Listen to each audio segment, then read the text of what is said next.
El colegio es conocimiento, ciencia y cultura. La historia necesaria. La vida cotidiana en el pasado de Hispanoamérica. Bienvenidos a esta segunda temporada de La historia necesaria, en la que hablaremos de lo cotidiano como expresión de la vida en sociedad. Ustedes ya nos conocen. Somos Mónica Girardi, de la Universidad Nacional de Córdoba, Argentina; Dora Dávila, de la Universidad Andrés Bello, de Caracas, Venezuela; y yo, Pilar Gonzalvo, del Colegio de México, donde los recibimos con mucho gusto. Bienvenidos.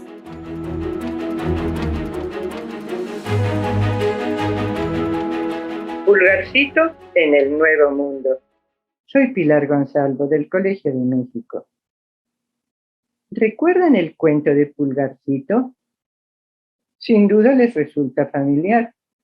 También sabrán que se perdió en el bosque con sus hermanitos.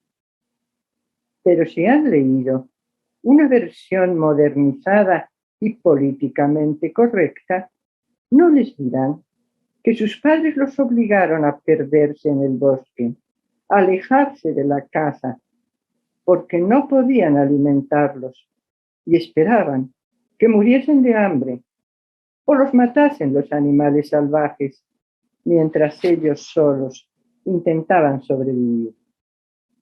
Este relato suena muy mal, tanto que hoy no se lo creería nadie. Sin embargo, los niños de hace 100 años podían creerlo, y los de hace 600 o 700 pudieron temer con fundamento que les sucediese a ellos. Porque durante las grandes hambrunas en la vieja Europa fue común deshacerse de los niños simplemente abandonándolos, incluso con la esperanza de que alguien los recogiera y pudiera alimentarlos.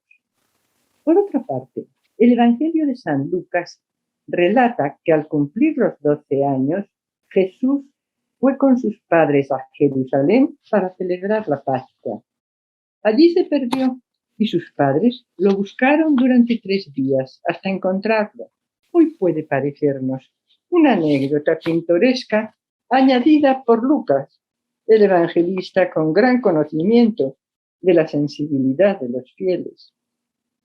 Pero también fue un referente piadoso de los casos frecuentes de desapariciones de niños por aquellos siglos. Porque en la literatura profana muchos argumentos incluyen las desventuras de niños perdidos o abandonados, capturados por piratas o robados por gitanos, protegidos por animales como Rómulo y Remo, o recogidos por familias piadosas, pobres o ricas, de linajes nobles o miserables.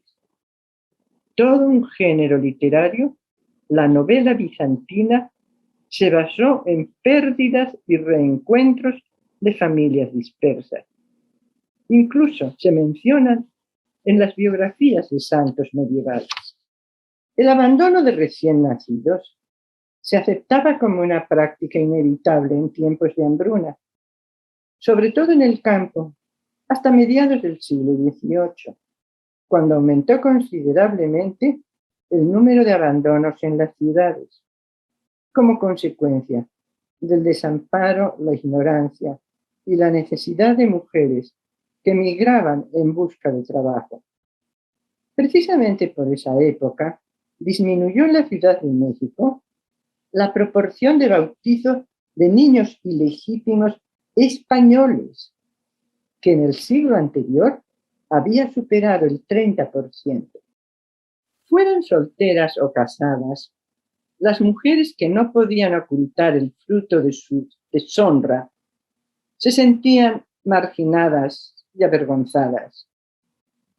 Para librarse del escándalo y la crítica de su familia y de la sociedad, se deshacían de sus hijos, dejándolos expuestos o abandonados en las puertas de casas familiares o de conventos de monjas que los cuidarían, en defensa de las buenas costumbres Los pecados de solteras o casadas podían ocultarse siempre que su fruto desapareciera oportunamente.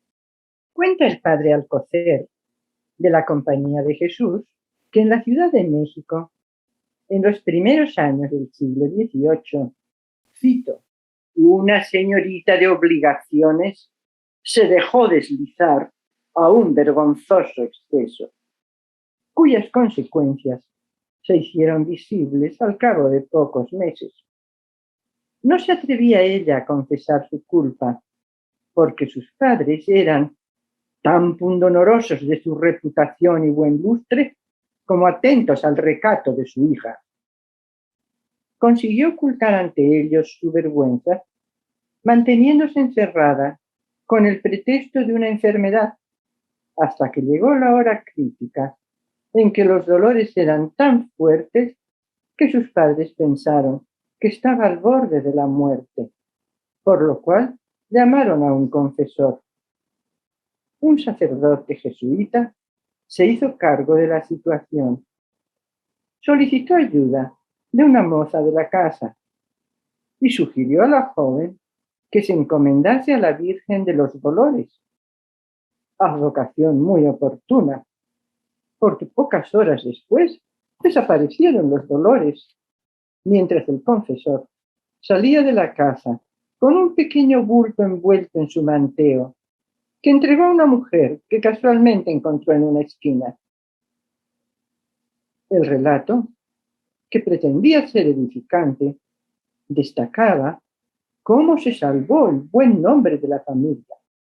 La joven contrajo matrimonio que sus padres habían dispuesto para ella. Nunca faltaron razones para justificar la aparición de frecuentes pequeños expósitos en la puerta de honorables señoras o doncellas. Y pese a su desgracia inicial, siempre hubo algunos niños expuestos que se incorporaron felizmente a la familia que los acogió. Mujeres solteras o viudas y algunos varones declararon en sus testamentos que dejaban sus bienes, pocos o muchos, a su huérfano, al que criaron como si fuera de la familia. Podía quedar la duda de cuál sería el verdadero origen de semejante obsequio, pero ya que esa situación se veía con naturalidad, no era raro que los padres adoptivos diesen su apellido y compartieran sus bienes con los pequeños llegados a sus puertas como regalo inesperado de la providencia.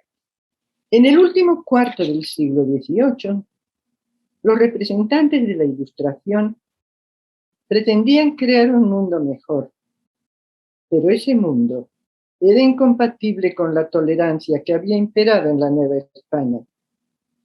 El arzobispo Francisco Antonio de Lorenzana se decidió a combatirla mediante la creación de una casa de niños expósitos a los que juzgaba invariablemente hijos del pecado. Añadió la justificación textual.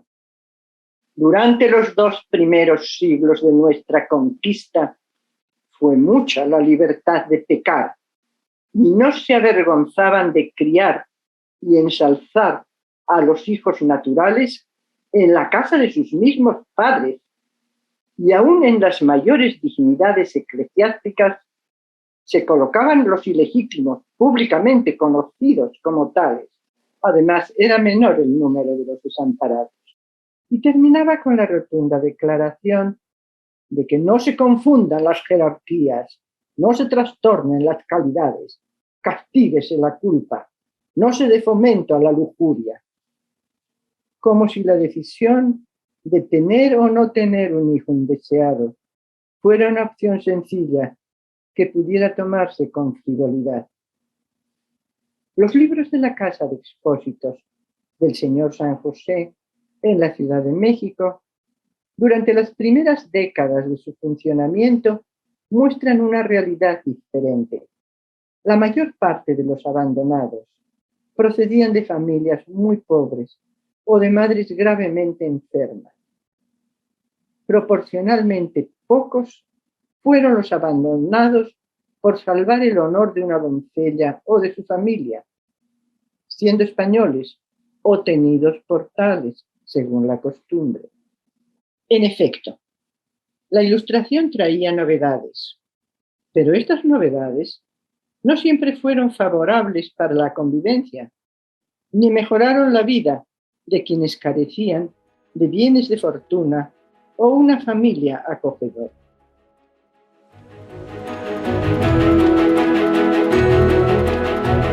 Esto fue una producción de la Coordinación de Educación Digital del Colegio de México.